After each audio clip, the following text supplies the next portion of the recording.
Bonjour à tous, l'Ukraine et la Russie consacrée au cœur immaculé de Marie, le logo du voyage du pape au Soudan du Sud et la mise en ligne d'un tableau de bord contre les abus, c'est dans SIC et ça commence maintenant. Madre di Dio e nostra, solennemente affidiamo e consacriamo al tuo cuore immacolato noi stessi, la Chiesa e l'umanità intera, in modo speciale la Russia e l'Ucraina. Accogli questo nostro atto che compiamo con fiducia e amore. Fa che cessi la guerra, provvedi al mondo la pace. Il sì scaturito dal tuo cuore apri le porte della storia, principe della pace. Confidiamo che ancora per mezzo del tuo cuore la pace verrà. Le pape François a consacré la Russie et l'Ukraine au cœur immaculé de Marie ce vendredi 25 mars en la fête de l'Annonciation, à la fin d'une célébration pénitentielle. Un acte solennel afin que la Reine de la Paix obtienne la paix pour le monde, avait souligné le pape.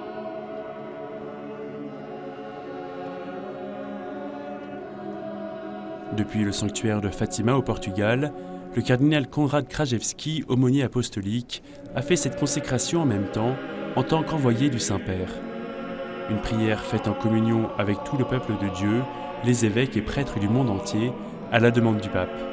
Au Vietnam, Monseigneur Joseph Vu Van Thien, archevêque de Hanoï, a appelé les catholiques vietnamiens à se joindre au pape François alors que l'église locale célèbre les 24 heures pour le Seigneur. La consécration de la Russie au cœur immaculé de Marie avait été demandée par la Vierge lors de ses apparitions à Fatima en 1917. Elle avait été faite par le pape Jean-Paul II en 1984.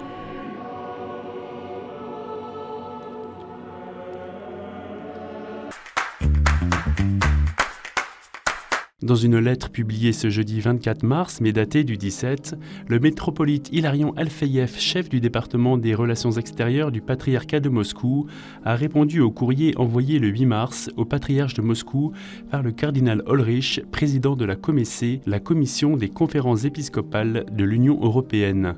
Il invitait alors le patriarche Kirill à lancer un appel urgent aux autorités russes pour faire cesser la guerre en Ukraine.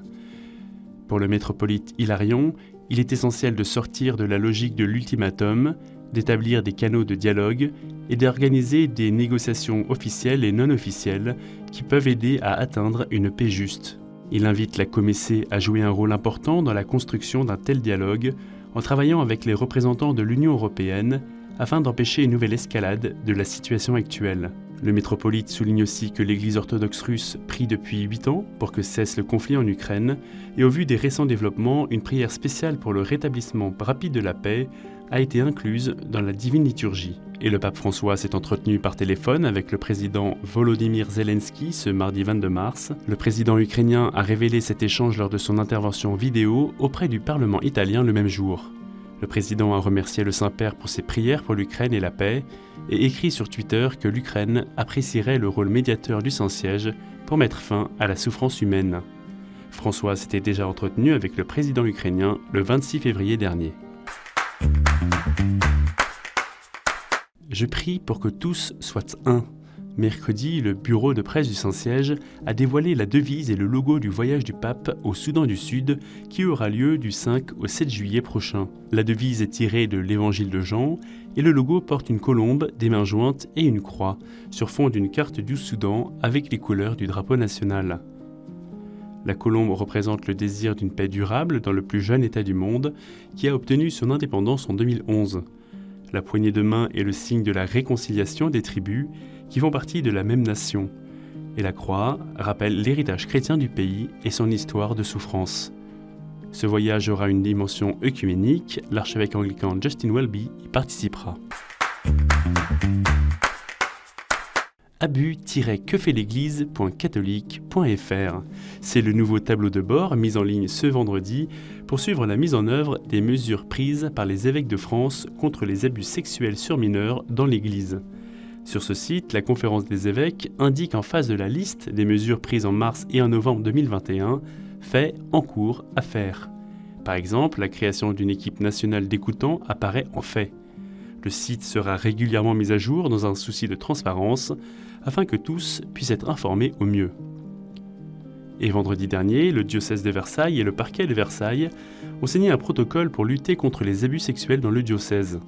Les deux signataires se sont félicités de cette collaboration qui permet de créer les conditions de confiance dans la durée entre le parquet de Versailles et les autorités diocésaines au service du bien commun. Ce vendredi, Ivan Colonna a été enterré dans le petit village de Cargèse en Corse. Il est décédé lundi, 3 semaines après sa violente agression dans la prison d'Arles, où il a été incarcéré pour l'assassinat du préfet Érignac en 1998. Depuis son agression, la Corse a connu des manifestations parfois violentes. Mardi, Monseigneur François Boustillot, évêque d'Ajaccio, a rappelé dans un communiqué « La mort d'un homme n'est jamais une banalité » et constaté que de nombreuses personnes sont allées naturellement vers les églises. Soucieux de désamorcer l'escalade des tensions sur l'île de Beauté, Monseigneur Boustillot assure que des temps de veillée et de prière pourront être organisés avec les curés pour contribuer à une vie sociale apaisée dans l'espérance.